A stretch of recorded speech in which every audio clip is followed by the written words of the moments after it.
के आबो हको रोजे रोजे दरुआ मारो हो पड़िया उठाइए के झड़ुआ के मैया पी के आबो हको रोजे रोजे दरुआ मारो हो पड़िया उठाइए के झड़ुआ मोबाइल से फोन लगावा दिलियो मैया गे 112 के बोला दिलियो मैया गे भतरे के दिल भेजावा दिलियो मैया गे भतरे के दिल भेजावा दिलियो मैया गे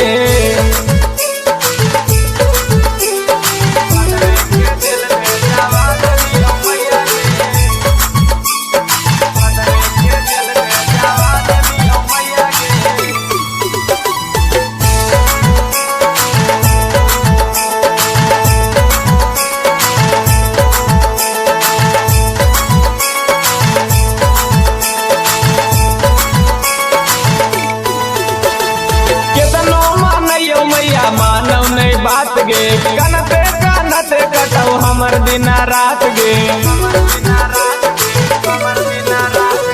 केतनो मानियो मैया मानव नहीं बात गे कनते कनते कटौ हमर दिना रात गे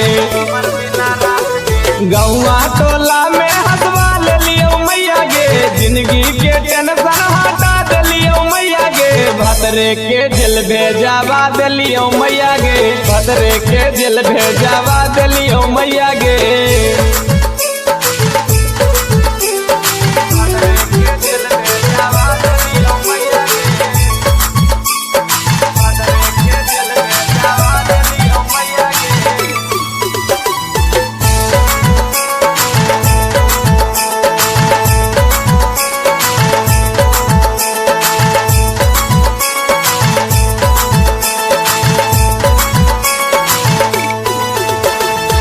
मैया कर देनी शादी हमर जवानी हो बहु बराबादी गे मैया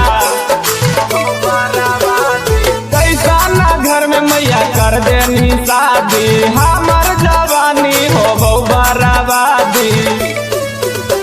गे बिकी चौहान के अपना ले लियो मैया गे सौरभ देवर अपना ले लियो मैया गे भतरे के दिल भेजावा दिलियो मैया गे भतरे के दिल भेजावा दिलियो मैया गे। Manish recording studio Halsi.